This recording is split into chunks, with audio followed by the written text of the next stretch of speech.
자, 라운디드 코너는 여기 보이는 것처럼 둥근 모서리에 CSS 스타일링이 되겠습니다. 자, 이걸 하기 위한 우리가 배우는 것은 주로 프로퍼티하고 프로퍼티 밸류가 되겠는데, 그것을 위한 라운디드 코너를 위한 프로퍼티는 보드 레디어스가 되겠습니다.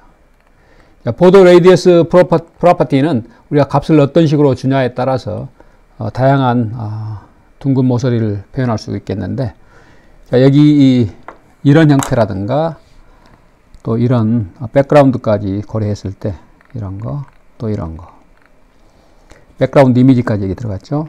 그 예를 쭉 보면은 금방 위에서 봤던 것, 이것을 실제 소스 코드를 가지고 보는 게 좋겠죠. 자, 먼저 첫 번째 거, 스타일 내에서 보더 레디어스 25픽셀. 자, 이 보더 레디어스를 가지고 이게 둥근 모서리를 줄 수가 있겠는데, 이 레디어스는 이걸 온이라, 여기 호 부분이 있죠. 아크, 원의 호 일부분이죠. 4분의 1 정도 되는. 자, 이 정도가 원래 원이 되겠는데, 이것의 반경이 있겠죠. 반경. 그 반경이 이것이 되겠어. 25픽셀. X축이건 Y축이건 25픽셀. 자, 이것을 줄여보면은 약 5픽셀 하면은 둥근 모서리가 조금 더 각이 지는 걸 볼 수 있겠어요. 자, 여기에 조그만 원을 그리면 그게 바로 5픽셀짜리 원이 되겠어요. 반경 5픽셀. 자, 다른 것들은 앞에서 배운 것들과 동일하기 때문에 주로 여기서 배우는 새로운 속성에 대해서 포커싱해서 보도록 하겠습니다. 자, 여기에 이제 이미지까지 넣는 경우는 자, 이런 식으로 마지막 앞에서 우리가 백그라운드 URL 이용해서 이미지 넣었던 것처럼 하면 되겠어요.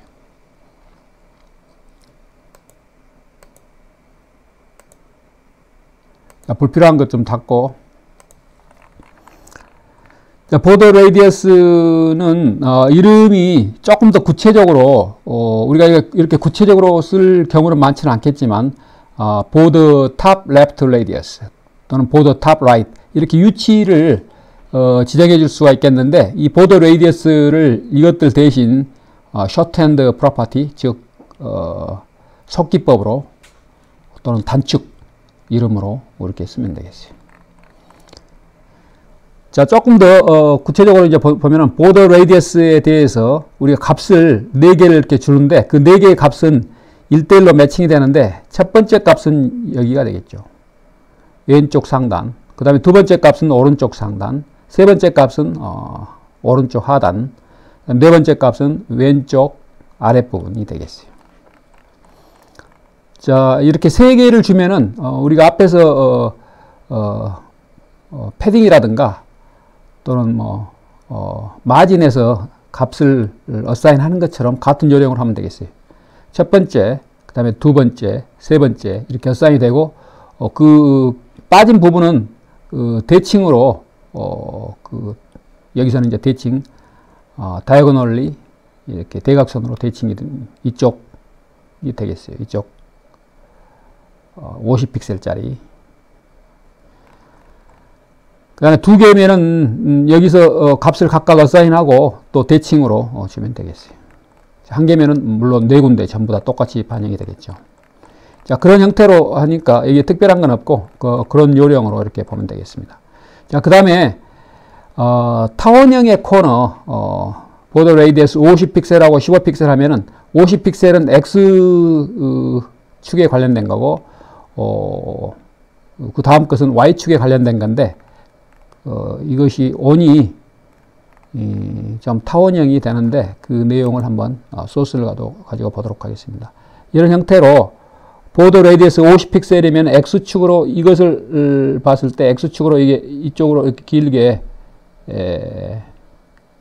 이것의 밑에 아랫부분까지 이렇게 쭉 그었을 때 그 부분이 50픽셀 되겠고, 이 부분 여기서 Y축으로 이렇게 둥근 부분 그 시작과 끝을 이렇게 보면 그게 15픽셀이 되겠어요. 자, 이렇게 타원형의 모서리도 줄 수가 있다. 같은 요령으로. 그 다음에 코너가 50픽셀짜리 마지막 것 또 보면은 보더 레디어스 50%. 이건 전체 중에 이것이 50%를 차지한 거고, 이게 전체로 봤을 때, 그 다음에 X축으로도 전체에 봤을 때 50%를 차지한 거다.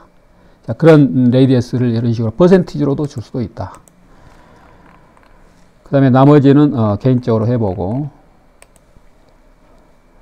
그 다음에 보드 이미지 이 부분은 생략하겠습니다. 그래서 여러분들이 관심 있는 학생들은 나중에 봐도 되겠고, 이건 뭐 퀴즈라든가 시험에서 물어보지는 않겠어요. 자, 멀티플 백그라운드. 자, 백그라운드 부분은 조금 더 중요한데, 이렇게 우리가 디자인을 위해서 멋있는 이미지를 이렇게 가미한 그런 디자인을 스타일링 할 때, 그런 디자인을 하고 싶을 때 많이 사용하는 그런 프로퍼티들이 되겠어요. 자, 여기에 이제 프로퍼티 이름을 우리가 익혀야 되는데, 백그라운드 사이즈가 있고, 백그라운드 사이즈. 백그라운드는 여기 지금 월페이퍼 백그라운드도 있고, 여기 플라워 그 백그라운드도 있는데, 그것을 조금 이따 보도록 하겠습니다. 그 다음에 백그라운드 오리진, 백그라운드 클립 이런 것들을 쭉 그 이외에 다른 속성명도 있는데 쭉 그 순서대로 한번 보도록 하겠습니다. 먼저 백그라운드 이미지. 자, 백그라운드 이미지는 예를 통해서 보면은 백그라운드 이미지 여기 사용했는데 URL 넣어주고, URL 또 이렇게 있죠. 그래서 그 백그라운드 이미지는 여기서 먼저 명시한 놈이 먼저 우리 눈에 봤을 때 더 가까이 있는 거예요. 그러니까 스택으로 봤을 때 맨 위에 있는 거고, 그 밑에 월페이퍼가 이제 여기 보면은 페이퍼가 그 속에 파묻혀 있죠. 그래서 먼저 이것, 그 다음에 페이퍼가 속에 있는데, 이걸 만약 뒤집어 보면은 여러분들이 그 순서를 바꿔서 한번 보겠어요. 컷해서 이 부분이 뒤로 가고, 그 다음에 이 부분이 앞으로 왔을 때, 자, 좀 더 보기 쉽게 해서 자세히 들여다보도록 하겠습니다. 우리가 생각하기에는 이쪽이 월페이퍼가 밖으로 나올 것 같은데, 이게 여기에 지금 반복하는 기능을 적용을 했기 때문에 이 반복하는 것도 같이 바꿔줘야겠어요. 지금 현재 맨 앞에 있는 이것이 페이퍼인데, 그걸 노 리피트 했기 때문에 노 리피트해서 여기에, 그 다음에 그것의 위치가 라이트 바텀이니까 오른쪽에, 원래 이 이미지 페이퍼 이미지 사이즈가 이 정도 적은 거예요. 근데 리피트를 해서 그것을 이렇게 한번 씌워 보겠습니다. 전체 여기 넓은 이곳에 전체 다 이렇게. 자, 그러면 이제 파묻혀 버렸죠. 그 아까 플라워가. 왜냐면은 이 페이퍼가 먼저 우리 눈으로 봤을 때 가까이, 그 다음에 그 뒤에 플라워가 뒤에 있는 거니까.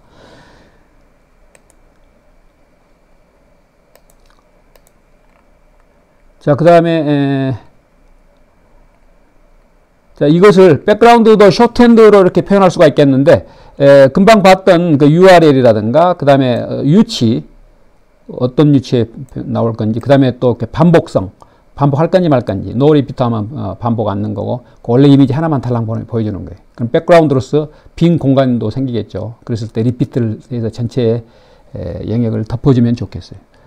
자, 그래서 그 두 번째는 페이퍼인데, 그 전체 리피트해서 반복한 거고. 자, 그러면 이 부분은 쇼트핸드, 속기법으로 또 단축으로 이렇게 표현한 건데, 자, 그렇게 해서 보여준 내용이 이거가 되겠어요.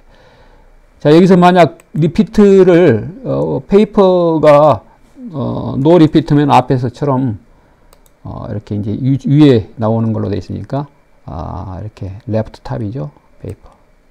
그 다음에, 만약 여러분들 이제 바꿔보면 되겠죠. 이 꽃을 반복해서, 리피트 한다. 리피트. 그러면 이렇게 쭉 반복해서 나오는 걸 볼 수가 있겠어요. 그 원래 이미지 크기로 이게 덮을 때까지. 만약 이게 더 늘어난다. 그러면 더 덮는 거죠. 더 많이. 이미지를 이용해서.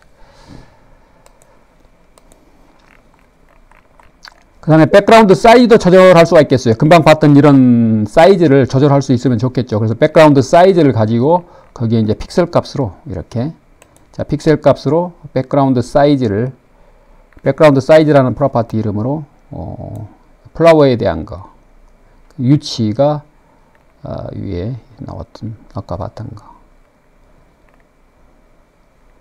그 다음에 example 1이고, 그 다음에 example 2가 이건데, 이건 이제 원래 플라워 이미지 원래 사이즈로 이제 디폴트가 원래 사이즈를 보여주는 거니까, 여기 이제 축소를 더 시켜보면, 만약 10픽셀이다, 8픽셀이다, 굉장히 축소를 시켜버리면은 이렇게 조그맣게 위에 보이죠. 이런 식으로 이렇게 줄일 수가 있겠어요. 그 다음에 이걸 만약 리피트 한다 하면 그 조그만 것이 이제 전체를 덮겠습니다. 이런 식으로 조그만 게 전체를 쭉 덮은 거예요. 자, 그래서 이렇게 백그라운드에 관련된 속성들, 그 다음에 그 쇼트핸드 프로퍼티로 이렇게 쓸 수 있겠고, 그 다음에 이제는 또 이제 컨테인과, 여기서 설명하려는 부분은 이제 컨테인과 커버가 되겠어요. 자, 컨테인과 커버는 프로퍼티 명이 여기 있는 것처럼 백그라운드 사이즈가 되겠습니다. 백그라운드 사이즈 이걸 이야기하는데, 자, 이 부분을 잘 유심히 보면은 여기에 전체 그 화면이 차지하고 있는 사이즈인데, 거기에 백그라운드가 있는데 빈 공간이 있죠. 빈 공간이 있으면서 원래 이미지를 이렇게 다 포함한 거예요. 그렇지만 빈 공간은 있고, 이것은 이제 원래 이미지, 앞에 거 보면 원래 이미지에 비하면 이게 좀 안 보이는 부분도 있죠. 그렇지만 더 확대를 이놈을 해서 끝까지 전체 이렇게 이 영역, div 영역을 쭉 덮은 걸 볼 수 있겠어요. 커버했다. 이건 이 이미지를 컨테인했다. 포함했다. 그래서 컨테인과 커버를 쓰면은 이렇게 된다. 그래서 첫 번째, 두 번째, 세 번째는 이제 디폴트로, 오리지널 이미지가 이거기 때문에 디폴트로 그대로 나오는 걸 볼 수가 있겠습니다. 자, 그래서 컨테인과 커버가 어떻게 쓰이는 건지, 원래 이미지는 이거지만 그대로 디폴트로 했을 때 이렇게 보이지만 우리가 그 이미지를 전체를, 비교적 전체를 이용해서 쭉 전체 백그라운드로서 이렇게 빈 공간이 없이 커버링 할 때 커버를 쓰고 이렇게 그 이미지를 이 안에 좁은 이 div 영역 안에서 다 보여주고자 할 때 컨테인을 쓰면 된다. 그렇게 이해하면 되겠어요. 그 다음에 여러 백그라운드 이미지들을 우리가 디파인 할 수도 있겠는데, 그 사이즈 등등을, 자, 백그라운드하고 이렇게 URL 이미지, 그 다음에 위치, 그 다음에 반복성, 그 다음에 또 이미지, 여러 개의 이미지죠. 멀티플 이미지를 이렇게 우리가 정의해 줄 수 있겠어요. 스타일 이 영역에서. 자, 그랬을 때 이게 이미지가 하나, 둘, 이거, 그 다음에 세 개죠. 이 세 개가, 이제 사이즈도 50픽셀짜리 103픽셀 오토 1대1로 매칭이 되는 거예요. 자, 그렇게 해서 결과를, 소스를 가지고 보면은, 자, 1대1로 매칭된 소스를 보면 첫 번째 이미지는 트리다. 50픽셀짜리. 50픽셀. 그 다음에 두 번째는 130픽셀 플라워. 이게 세 번째는 이제 자동으로. 리피트고.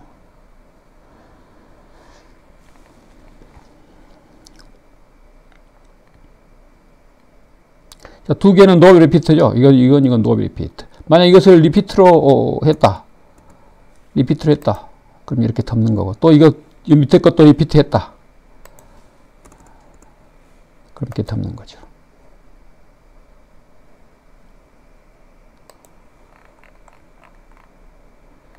자, 풀 사이즈 백그라운드 이미지. 자, 여기서 풀 사이즈는 여기서 보면은 URL 아까 커버를 썼었는데 커버를 했을 때 이 이미지를 이렇게 보여주는데, 여기서 지금 보여주려고 설명하려는 것이 이 이미지를 이제 그 풀 페이지 백그라운드 이미지로 해서 히어로 이미지라고 표현한 건데, 이걸 풀 페이지 백그라운드 이미지. 자, 이 부분을 그냥 보겠어요. 풀 페이지 백그라운드 이미지.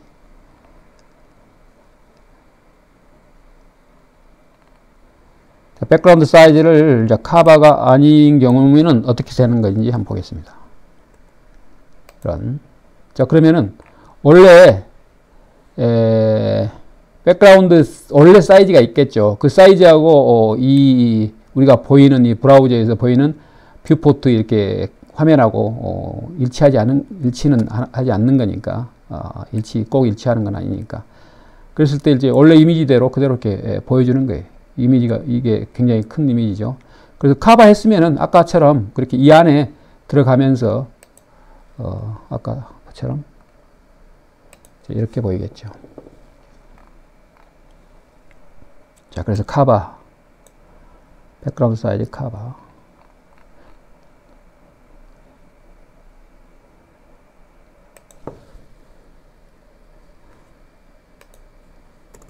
또 컨테인 앞에서 배웠던 거 컨테인 한번 해보기 바랍니다. 컨테인. 자, 이렇게 컨테인. 이걸 전체를 이제 담는 거죠. 그 빈 공간이 있거나 없거나 상관없이 전체를 한번 담아본다. 그 다음에 히어로 이미지, 금방 그 이미지를 가지고 이렇게 중심 인물로 화면에 중심 인물로 하고 거기에 이런 글씨를 넣고 싶을 때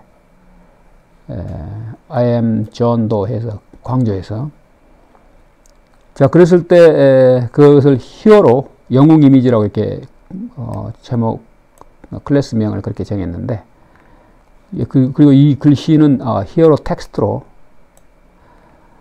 그렇게 했는데 먼저 이제 바디 부분의 전체 구조가 어떻게 된 건지 콘텐츠가 어떻게 된 건지 보면은 히어로 이미지가 전체를 이렇게 영역을 차지하고 있고 그 클래스명은 히어로 이미지. 그 다음에 또 그 밑에 히어로 텍스트가 있죠. 이거 그 텍스트는 이렇게 여기까지 이렇게. 그리고 이 히어로 이미지 어떤 우리가 이런 스타일을 적용을 안 했을 때 한번 이 히어로 이미지하고 히어로 텍스트 스타일을 한번 배제를 시켜 보겠어요. 삭제를 해서 컷 런.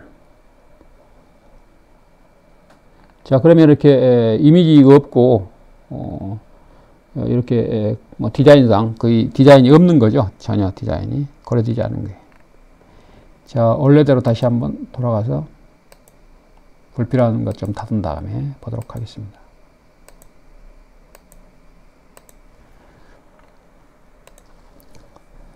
자, 히어로 이미지. 이게 디자인상 훨씬, 이미지까지 넣고, 뭐, 이렇게 하는 것. 그 다음에, 여기에 히어로 이미지, 히어로 텍스트 있는데, 이 중에, 히어로 텍스트 한번, 바꿔보겠습니다. 히어로 텍스트. 이 부분, 여기까지죠. 일단 삭제를 해보고, 보면은, 위에 글씨가 다른 데 나왔죠. 이게 이제 중간에 이렇게 딱 나오게 디자인상 하고 싶은데 그것을 하기 위한 클래스명 그리고 스타일링이라고 생각하면 되겠어요. 그래서 어떤 식으로 스타일을 디파인 하는 건지 그걸 설명하고 있습니다. 다시 오니치. 자 여기서 이제 앞에서 배울 뒤에서 배울 내용이 트랜스폼 이게 나왔는데 이 부분은 그 유치를 이쪽 중간으로 하기 위해서 나온 건데 자 이 부분을 그냥 커멘트 문으로 한번 만들어서 이 트랜스폼이라는 게 뒤에서 이제 배울 내용인데 미리 나왔는데 이거 없으면은 자 이런 식으로 유치를 가운데로 하고 싶은데 자 이거 트랜슬레이트 이동하는 거예요. 이동 이렇게 50 X축으로 50, 그 다음에 거꾸로, Y축으로 50 거꾸로, 이렇게 해서 중간에 오도록 하는 그런 방법인데, 지금 단계에서는 여러분들은 이건 고려할 필요는 없겠습니다. 단지 이제 앞에서 배웠던 백그라운드 사이즈 카바라든가, 뭐, 앞에서 배운 것 가지고 고려하면 되겠어요. 그리고 앞에서 배웠던 거 포지션 렐러티브에 맞춰서 또, 앱솔루트를 뒤에 또 쓰면 되고, 텍스트가 그 안에 들어가서. 자, 그래서 뒤에 나올 부분은 트랜스폼, 트랜슬레이트, 그건 뒤에서 보도록 하겠습니다. 자, 여기서는, 자, 마저 남은 것 보도록 하겠습니다. 백그라운드 오리진 프로퍼티. 백그라운드 오리진이라는 게 있는데, 그 백그라운드 오리진을 썼을 때, 어떻게 되는 건지. 자, 꼭 백그라운드 오리진. 자, 백그라운드 오리진의 값은 이렇게 보더 박스, example 2, 그 다음에 content box, example 3. 이 세 개 이미지가 있는데, 첫 번째 건 default. 자, 백그라운드 오리진의 디폴트 값을 쓰면은, 이렇게, 이미지가, 여기, 이 부분을 잘 보면 되겠어요.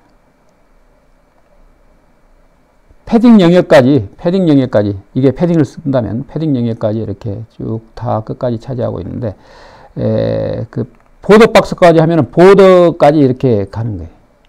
보더 박스까지. 보더. 이게 솔리드이기 때문에 그런데 더티드로 한번 바꿔보겠어요. 두 번째 거. 그럼 여기까지 그 보더 라인까지 이게 차지하는 걸 볼 수가 있겠죠. 더티드니까 더 잘 보이죠.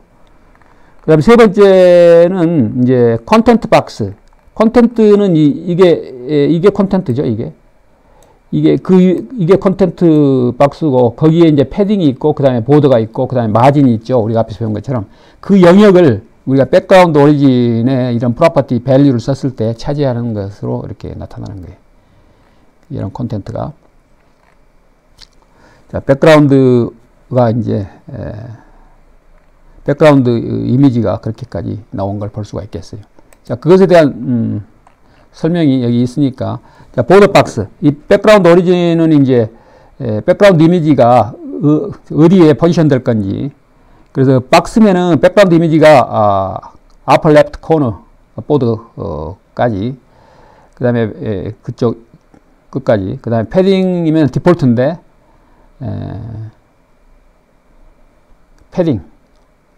패딩 부분. 그 다음에 컨텐트 박스면은 항시 그 upper left corner.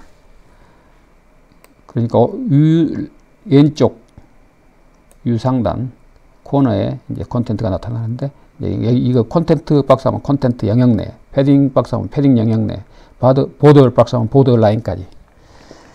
그 백그라운드 이미지가 이렇게 나오는 걸 이야기하고 있다. 자, 그 다음에 백그라운드 클립이라는 게 있는데, 클립도 이제 앞에 것과 좀 유사한데, 백그라운드를 어디까지 페인팅 할 건가. 클립을 한번 보도록 하겠습니다. 자, 이 백그라운드. 여기서 이제 클립이라고 이렇게 했는데, 백그라운드 클립이 이제 틀리죠. 세 개가. 첫 번째는 디폴트. 디폴트면 이제 아까 앞에서 하고 같은 요령으로 보더라인까지. 그 다음에 두 번째 패딩이면은 패딩 영역 내까지. 그 다음에 세 번째 컨텐트 박스는 컨텐트 영역 내까지만 이렇게 백그라운드가 이렇게 보이도록 하는 거. 백그라운드 얘기는 컬러죠. 자, 백그라운드 클립 프로퍼티를 썼을 때 이렇게 이제 우리가 백그라운드 이미지가 나타나는 걸 조절할 수가 있겠습니다. 자, 다른 것들은 개인적으로 해보고. 그 다음에 CSS 컬러는 우리가 앞에서 사용했던 방법 똑같이 RGBA라든가 또 헥사값으로 표현하는 거라든가 그런 게 전부 다 표현 방법이 같으니까 단지 이제 백그라운드 컬러 이 속성명을 쓴다. 그리고 그 뒤에 표현법은 앞에서 우리 배운 것과 똑같다. 그렇게 이해하면 되겠어요. 그리고 알파값까지 투명도 알파값까지 넣었을 때 그것도 마찬가지고. 자, 그래서 여기서는 뭐 백그라운드 컬러라는 백그라운드 컬러 프로퍼티 이것을 이해하면 되고, 그 뒤에 것은 앞에서 배웠던 내용 그대로 하면 되겠습니다. 오페시티라는 속성명으로 우리가 그 투명도를 또 표현할 수가 있겠는데, 오페시티가 0부터 1까지인데 0이면은 완전히 투명한 거고 1이면은 완전히 불투명한 거. 이거가 되겠습니다.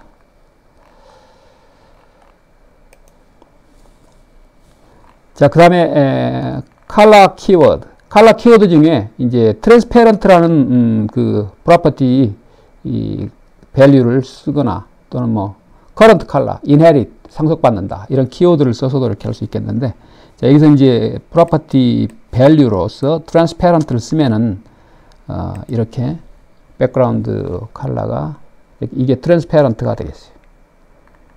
여기 나오는 이것이 트랜스페런트가 되겠어요.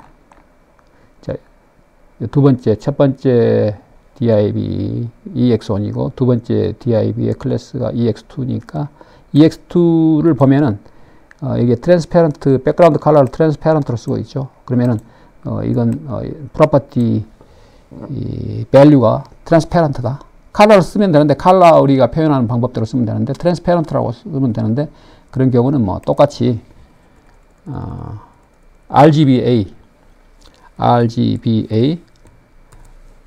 0,0,0,0과 똑같은, 그래서 변화가 없죠. 이것과 똑같기 때문에. 참고로만 알면 되겠어요. 자, 커런트 컬러 키워드는 이제 디자인할 때 어떤 경우는 백그라운드하고 이렇게 이제 일치시키고 싶은 그런 경우가 있겠죠. 또 이런 텍스트하고 텍스트하고 이렇게 일치시키고 싶은 경우. 여기서 일치시키고 싶은 것은 이제 여기 디자인에서 커런트 컬러를 보더 라인에 했으니까 현재 컬러가 뭐냐면은 텍스트 컬러가 블루인데 보더 이 선 있죠. 이 선의 컬러를 이 텍스트 컬러하고 같이 블루로 이렇게 맞추는 거예요.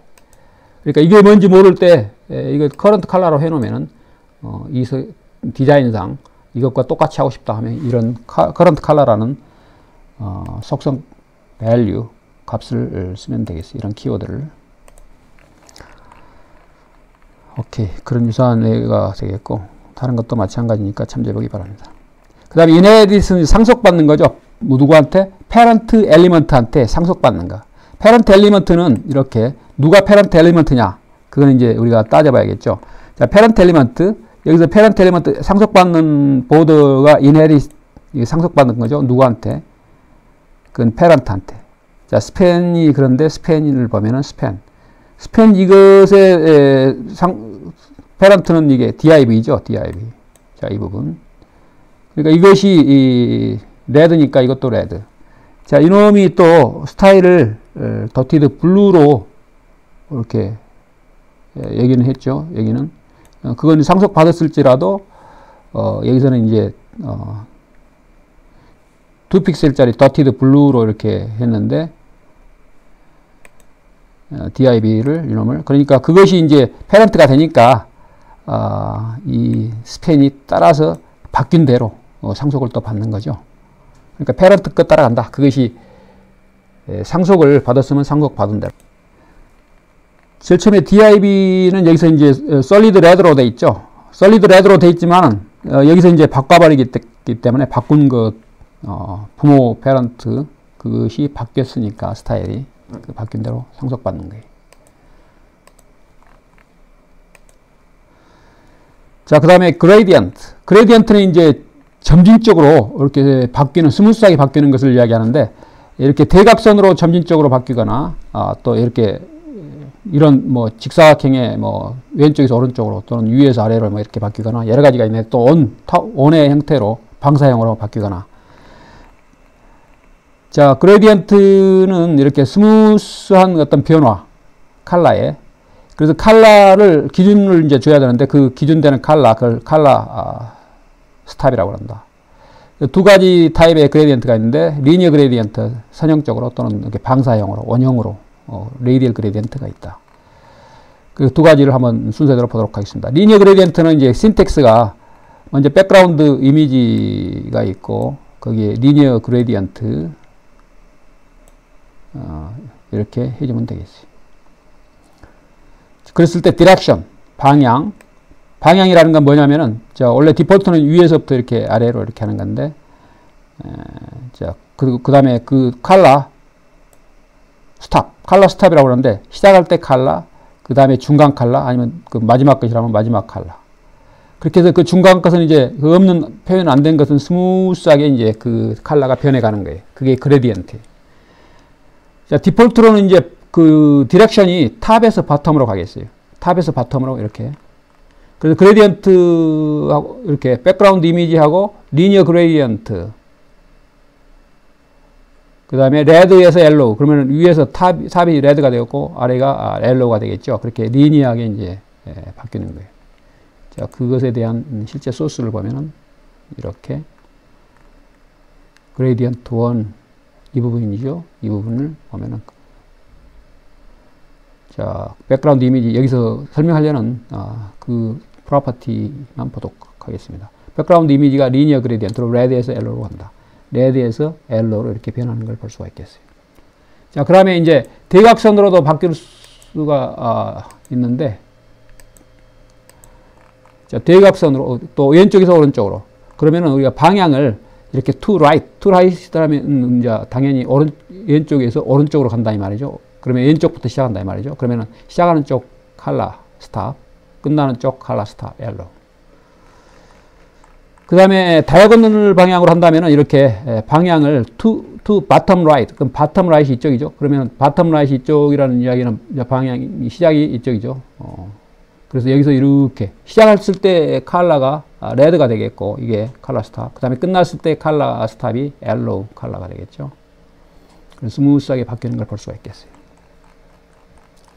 그 다음에 이제 어떤 각을 줘서 여기에 이제 값을 아까는 이제 방향에 관련된 것을 그런 단어를 이렇게 넣어서 했지만 각도를 줘서 숫자로 각도를 줘서 이것을 바꿀 수가 있겠는데 그때는 조금 이제 각이 있기 때문에 약간 앞에서는 약간 틀린 형태의 그레디언트를 볼 수가 있겠습니다. 자, 먼저 이제 여기 각을 180도로 했을 때, 자, 얘를 이걸 가지고 보죠. 180도. 자, 0도는 자, 여기서 자, 여기서 이렇게 레드에서 옐로우로, 자, 여기서 이 각 0도에 대한 이 부분을 보면은 리니어 그레디언트에서 이 부분을 지금 설명하려는 건데, 0도는 자, 이걸 기준점으로 삼기 때문에 일단 우리가 이렇게 생각하면 되겠어요. 자,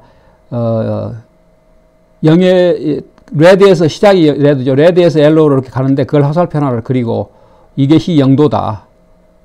그랬을 때 90도는 방향이 레드에서 옐로우로 가는 그것이 이것에 비해서 90도 차이가 있죠. 그래서 90도로 생각하면 되겠고, 180도는 위에서 아래로 오는 거니까 아까 0이 밑에서 위로 갔죠. 그래서 180도는 위에서 아래로 가는 거니까 그 차이가 180도. 그 다음에 마이너스 90은 이렇게 선을 우리가 그어보면은 그 가는 방향, 실제 레드에서 옐로우로. 그래서 그것이 원래 이렇게 돼 있던 것에 이쪽 마이너스 90도로 그렇게 이해하면 되겠어요. 그 다음에 멀티플 컬러 스톱이 있는데, 이건 컬러 스톱을 아까는 두 개만 시작과 끝을 줬지만 중간에 것도 여러 개를 줄 수 있겠어요. 그래서 레드, 옐로우, 그린, 또 심하게는 더 이렇게 레인보우, 이렇게 빨주노초 파남보로 이렇게 줄 수도 있겠어요. 자, 그러면 이걸 더 복잡한 거니까 앞에 걸 포함하고 있으니까 이 예를 보도록 하겠습니다. 레인보우 백그라운드. 자, 백그라운드 이미지 이 부분을 보면 되겠습니다. 여기에 컬러 스탑을 여러 개 줬어요.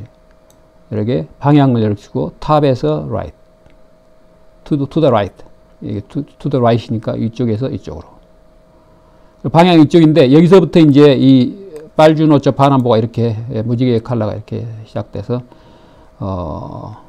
여기까지 균등하게 빨, 그 다음에 주황, 그 다음에 빨주 노랑, 그 다음에 그린, 그 다음에 블루, 남색, 그 다음에 보라색, 바이올릿, 이런 식으로 해서 그 중간은 스무스하게 이제 그레디언트하게 이제 바뀌는 걸 볼 수가 있겠습니다. 여러 개의 컬러 스탑을 줄 수가 있다. 또 트랜스페런시한 컬러를 이렇게 또 줄 수도 있다. 이렇게 투명한. 그 다음에 리니어 그레디언트가 반복되는데 다 채우지 못했을 때 이렇게 반복되는데, 이렇게 리피팅 리니어 그레디언트라는 이것을 이용해서 자, 리피팅 리니어 그레디언트라는 펑션을 이용해서 이렇게 갑자기 이제 이렇게 이런 펑션이 나왔는데 여기에 값을 이렇게 줘서 이런 조금 앞에 거하고는 좀 틀린 리피팅 반복하는데 리니어 그레디언트를 이제 여기서 보면은 레드 시작, 그 다음에 시작하는데 레드 컬러고, 그 다음에 항시 탑에서 시작하니까 탑, 그 다음에 옐로우가 10%, 10%는 전체 이걸 100으로 봤을 때 10%가 되겠어요. 그 다음에 그린은 20%, 여기까지. 자, 그래서 그렇게 했을 때 20%니까 전체 5분의 1이 되겠죠. 그리고 그런 게 이제 나머지 건 디파인이 안 됐기 때문에 반복하는 거예요. 앞에 거와 똑같은 것을 이렇게 반복한 거죠. 반복. 4번 더 반복한 거죠. 전체 100%를 채워야 되니까. 이건 리피팅 리니어 그레디언트라는 펑션을 써서 우리가 그런 것이 가능하다. 이것이 리피팅 리니어 그레디언트가 되겠고, 그 다음에 이제 레이디얼 그레디언트. 앞에서는 이제 리니어한 것을 봤지만 여기서는 레이디얼한 그러니까 방사형으로 약간 온 형태로 이렇게 이렇게 쭉 그레이디얼 이렇게 그레디언트가 이렇게 보여지는 것을 볼 수가 있겠는데, 자, 레이디얼 그레디언트가 되겠어요, 이게. 여기서도 마찬가지. 그 안에 이제 들어가는 것들을 보면은, 여기서 이제 스페이스가 칼라 스텝에 따라서 이렇게 이번하게 주어지는데 어떤 식으로 주어지는 건지, 여기서 이제 그 실제 예를 가지고 보죠. 이거 백그라운드 이미지, 레이디얼 그레디언트. 앞에서는 리니어 그레디언트지만 여기서는 레이디얼 그레디언트다. 그랬을 때 이렇게 방사형으로 이렇게 원의 형태로 이렇게 그레디언트가 그려지는데, 자, 여기서 레드면은 가운데 것이 되겠고, 옐로우는 중간인데 이렇게가 아니고 이렇게 하면 이게 중간이 아니죠. 그 다음에 그린인데 그린이 제대로 안 나왔죠. 이건 항시 제일 끝까지, 디폴트가 제일 끝까지 이렇게.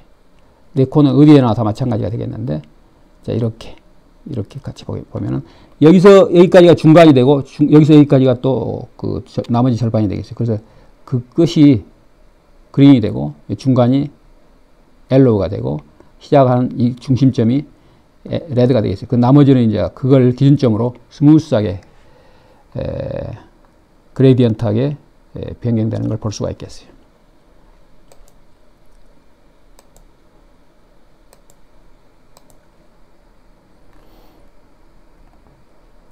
자, 다른 애도 마찬가지가 되는데, 자, 여기서는 이제 레드가 5%에 있고, 그 다음에 옐로우가 15%에 있고, 그린이 60%에 있다. 원래 백그라운드 컬러는 레드고. 자, 이것은 이제 뭐냐면은, 만약 이 레이디얼 그레디언트라는 이것을 인터프리팅을 못하면은, 이제 브라우저가 이걸 지원을 못하는 경우가 있겠죠. 초창기 버전의 브라우저라든가, 또 옛날 브라우저를, 올드 버전 브라우저를 안 바꾸고 업데이트 않고 썼다면은, 이걸 지원을, 인식을 못하면은, 뭐 이게 아무것도 안 나타나는 것보다는 그냥 백그라운드 컬러를 레드로 그런 경우에. 그런 목적으로 이렇게 넣어둔 거예요. 나머지는 앞에서 같은 요령으로.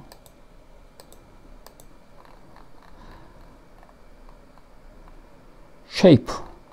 자, 이게 쉐이프는 이렇게 서클이다 또는 뭐 우리가 일립티컬, 타원이다 뭐 이렇게 할 수가 있겠는데, 두 가지 서클.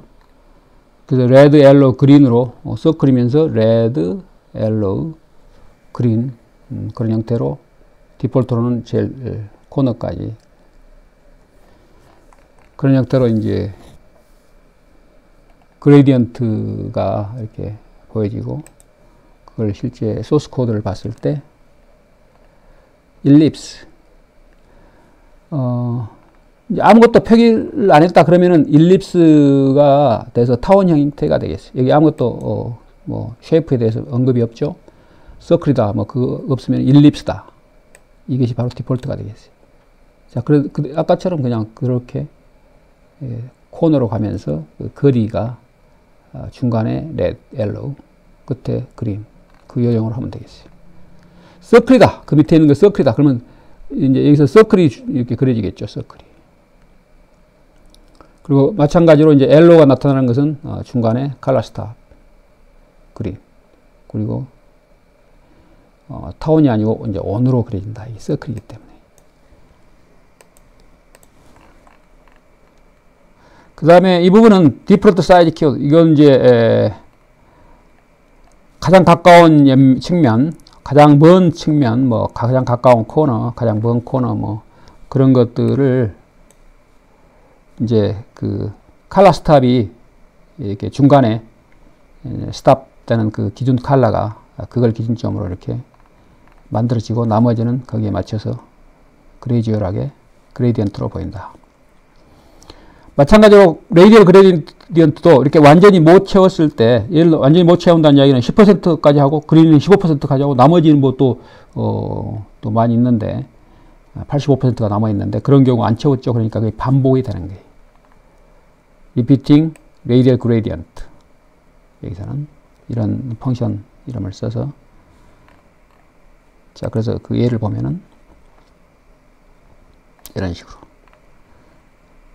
중간에 red 그 다음에 yellow 10% 그 다음에 green이 15% 그것은 여기서 여기까지를 100으로 봤을 때 그렇게 해서 이걸 그리고 나머지는 이제 그 이유는 이제 그것의 반복이다. 자, 나머지는 엑서사이즈로 더 이해를 해보고 그 다음에 섀도우 자 디자인상 이렇게 섀도우를 주면 여기서 섀도우가 거의 없는 것처럼 보이는 섀도우인데 섀도우를 어떤 식으로 줄 건지 그림자 효과죠. 그림자 효과 섀도우 이펙트 이게 텍스트에 그림자를 줄 수도 있고 박스 자체에 또 섀도우를 줄 수가 있겠는데 여기는 이제 텍스트 자체에 그림자를 주는 경우가 되겠는데 자 먼저 기본적인 것부터 보면은 텍스트 섀도우 이렇게 두 개의 프로퍼티 밸류가 나와 있는데 이건 첫 번째는 X축으로 2픽셀 정도 길이로 그림자 길이를 이야기하는 거예요. Y축으로 2픽셀. 자, Y축 것을 0으로 없애버리면 오른쪽 거 보면은 자 옆으로만 갔죠. 그리고 이제 컬러를 안 줬으니까 디폴트로 된 건데 이제 컬러도 줄 수 있겠어요. 이렇게 세 번째 이렇게 값을 이렇게 컬러를 주면은 그 컬러가 보인다.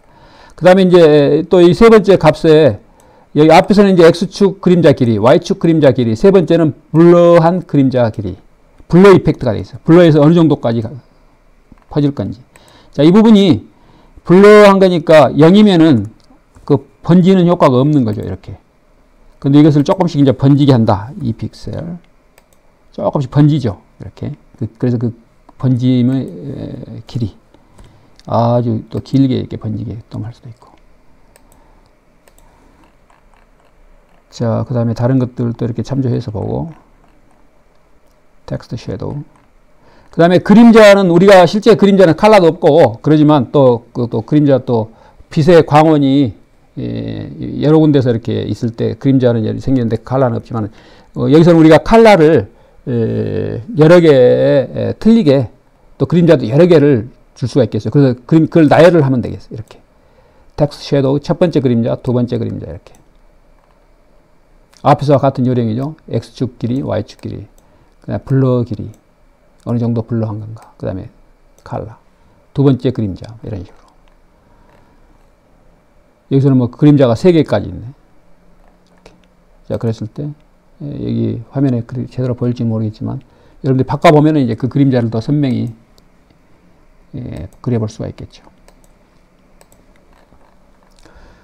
보드 어라운드 텍스트는 좀 이제 특별한데, 이게 옆에 경계선을 이제 두껍게 이렇게 진하게 표현해서 그런 효과를 주는 건데, 여기서도 마찬가지 요령으로 텍스트 섀도우에 왼쪽 마이너스 값도 되니까, 그렇게 해서 X축, Y축 그림자, 그 다음에 블랙 컬러, 이런 식으로 해서 여러 개를 이렇게 이용해서 이런 효과를 줬다. 그래서 참조해보기 바랍니다. 그 다음에 이제 박스 섀도우를 보면은 박스도 이렇게 이제 블러가 없는 경우가 되겠는데 이렇게 X축으로 이만큼, Y축으로 이만큼 내려온 그런 효과. 그 다음에 이것에 이제 컬러, 그 다음에 또 세 번째 어떤 값을 주면은 이게 이제 이것도 앞에 텍스트에서의 그림자처럼 블러하게 이렇게 퍼지게 그림자가 이렇게 스무스하게 보이게 하는 그런 그림자. 이런 효과를 우리가 보여줄 수가 있겠어요.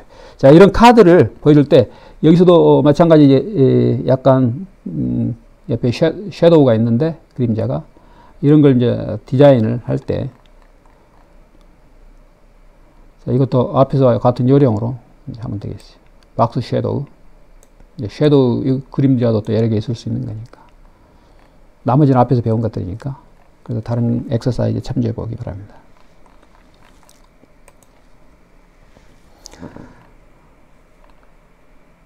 텍스트 이펙트 이 부분은 생략하겠습니다. 개인적으로 참조해 보기 바라고 다음으로 가겠습니다. 웹폰트.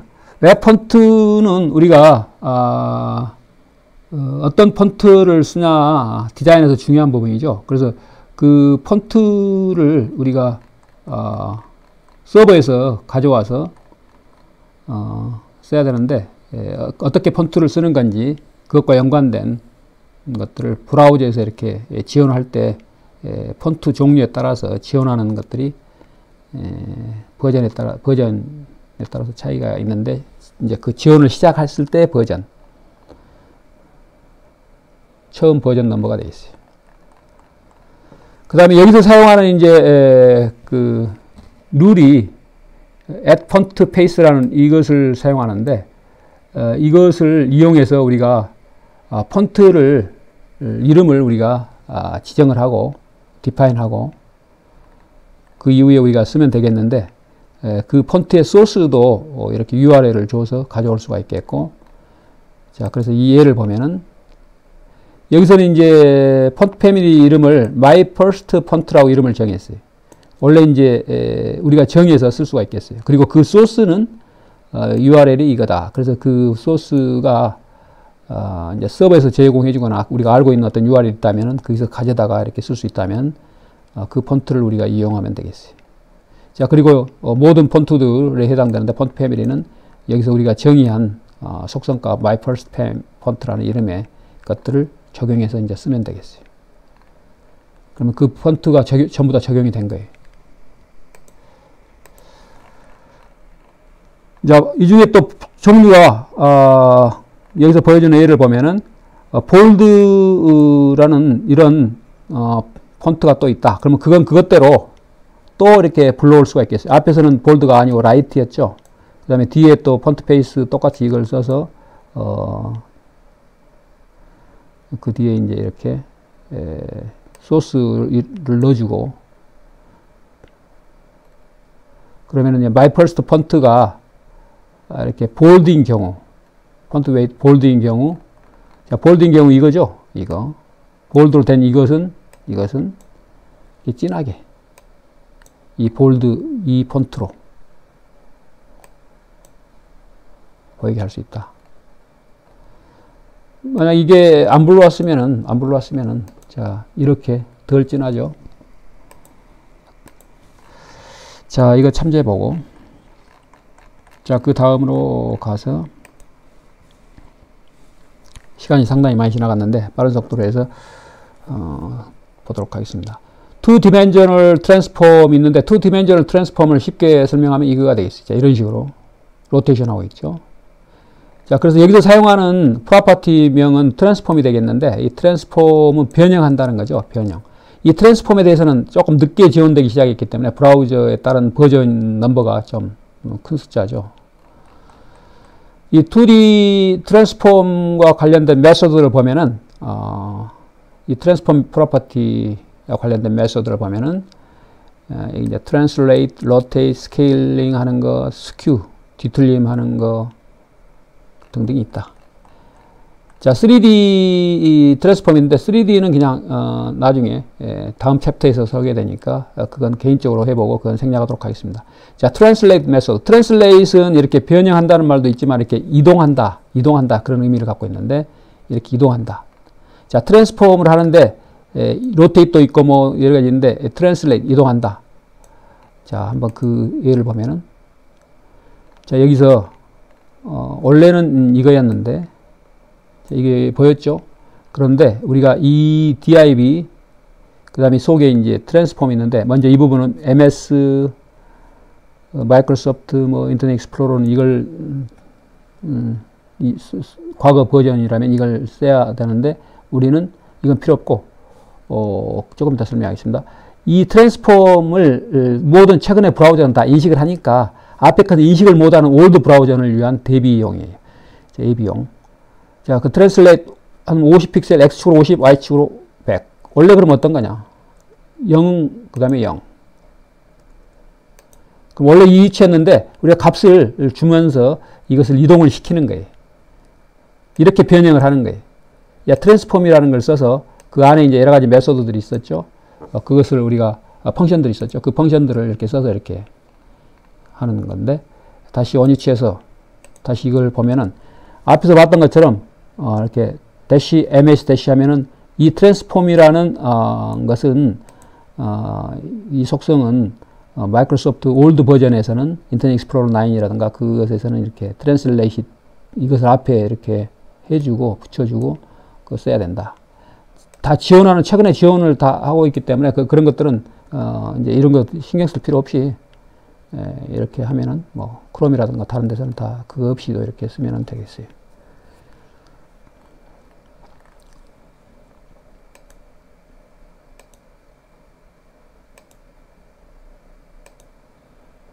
자, 양이 많기 때문에 조금 더 쭉 빠른 속도로 보도록 하겠습니다. 그 다음에 로테이트 메소드. 자, 트랜스폼 프로퍼티를 보고 있는데 그 안에 여러 가지 메소드들이 있었죠. 그래서 로테이트 메소드를 보면은 로테이트를 시켜서 트랜스폼을 하는 거예요. 자, 20도 정도로. 20도는 이렇게 X축을 이렇게 그렸을 때 이놈의 또 얼마만큼 이동된 거 왼쪽에서 오른쪽에 이렇게 그려봤을 때 그 각이 20도 정도 된다. 그래서 20도 로테이션 시키면 이런 모양으로 로테이션 된다. 그렇게 이해하면 되겠어요. 거꾸로 마이너스 20도 하면은 마이너스 자, 이렇게 된 거니까 이것을 이렇게 하고 원래 이것이니까 이쪽으로 이렇게 시계 반대 방향으로 20도 회전한 거다. 그렇게 이해하면 되겠어요. 자, 스케일 메소드는 그 사이즈를 우리가 축소할 수도 있고 늘릴 수도 있는데 이게 양의 수면은 늘리는 거고 마이너스 1의 1 이하의 수면은 마이너스 아니고 1 이하의 수면은 그런 이제 축소가 되겠어요. 그래서 X축으로 2배, Y축으로 3배. 원래 이것도 이제 생략해도 되겠습니다. 원래가 이런 사이즈였다.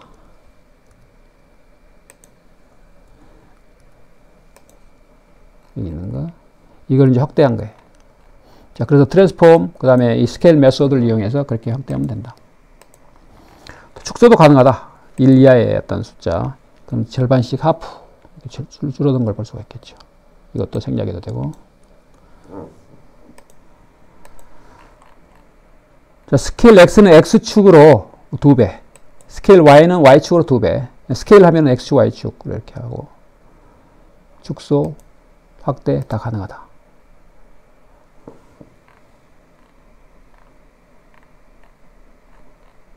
스케일 X, 스케일 Y. 마찬가지. 확대, 축소. 그 다음에 스큐는 이렇게 조금 이렇게 휘게 하는 거, 뒤틀리게 하는 거죠. X축으로 뒤틀리게 하는 거. 20도 정도. 이거 이제 뒤틀리게 하는 것은 이렇게 이제 어떤 식으로 이렇게 이해할 건가를 보면은 여기 이것이 있는데 이것을 좀 아랫부분을 이렇게 밀어가지고 아랫부분을 밀었다. 그래서 그게 원래에 비해서 이렇게 20도 정도 이렇게 밀렸다. 그렇게 생각하면은 이제 다른 것도 그렇게 해야 되는데 이게 어떤 식으로 결과가 나올지는 조금 머릿속에서 상상이 안 되는 경우는 실제 값을 가지고 섬세하게 조금 바꿔서 해보면 되겠어요. 일단은 이렇게 밀어서 뒤틀리는데 그렇게 밀려서 생긴 각이 약 20도 정도 그렇게 민다. Y축으로도 마찬가지. 스큐Y. 스큐Y는 이제 이렇게 이쪽으로 민 거죠. Y축으로. 그렇게 해서 이 각이 약 20도 정도 민 거다. 스큐 하면은 X축, Y축 값을 같이 넣어주면 되겠습니다. 자, 그 다음에 이 정도로 끝내고 매트릭스는 이게 참조해 보기 바랍니다. 그냥. 따로 나중에 물어보지는 않겠어요. 여러분들 개인적으로 그냥 참고용으로. 자, 그 다음에 다음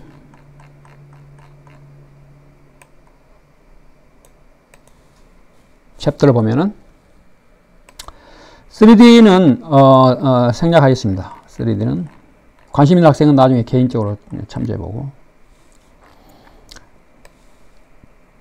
자, 그 다음이 이제 트랜지션. 트랜지션은 이제 그 변이 또는 뭐 전환. 이것은 트랜지션은 앞에 트랜스폼에 비하면 트랜스폼과 이제 트랜지션의 큰 차이점. 이건 어떤 그 중간 과정, 그것을 조금 더 중점적으로 이렇게 고려한 내용이라고 생각하면 돼요. 트랜지션은 뭐 어떤 상태에서 어떤 상태로 바뀌는 거, 변이 되는 거, 전환되는 거. 트랜스폼은 이제 결과론적으로 그렇게 병력이 됐다. 그런 의미로 이해하면 되겠고. 그래서 그런 측면에서 보면은 이건 중간 과정이기 때문에 트랜지션을 썼을 때 어떤 그 변화가 일어나는 뭐 딜레이라든가 뭐 듀레이션 걸리는 시간이라든가 시작할 때 시간이라든가 뭐 그런 것들 우리 이제 쭉 있으니까 실제 예를 보면서 이해하도록 하겠습니다. 자, 여기 보면은 트랜지션. 자, 실제 소스를 가지고 자, 이런 거예요. 트랜지션을 썼을 때 트랜지션은 이제 호버 이걸 먼저 이쪽 보죠. 마우스가 올라갔더니 이쪽으로 이동했죠. 또 마우스를 이렇게 뺐더니 그러니까 마우스가 올라갔을 때 이거 호버인데 호버가 아닐 때 다시 원위치했죠. 이거 어떤 식으로 구현한 거냐면은, 그리고 트랜지션이 어떻게 사용된 거지 보면은 div가 이렇게 디파인이 됐고 속성이 거기에 이걸 추가한 거예요. 이것이 없는 게 이거죠. 트랜지션은 이렇게 이제 전이 변환 이런 것이 일어나는 거예요. 근데 중간 과정에 어떤 것이 변환이 되느냐, 위스가 그 다음에 걸리는 시간이 2초, 이렇게 2초 동안 여기서 이렇게 호버가 됐을 때 이거 결과 위스가 되겠어요.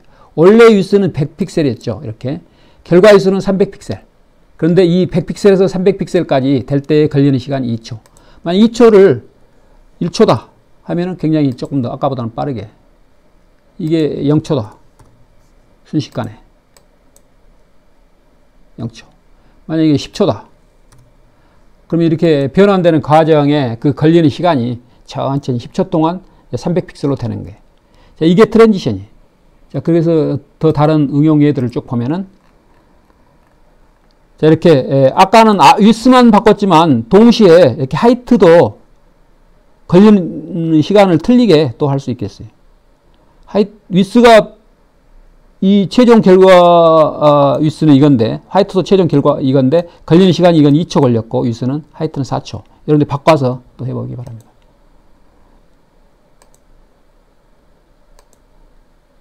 자, 이게 트랜지션을 이용했을 때 우리가 보여줄 수 있는 그런 디자인이 되겠어요.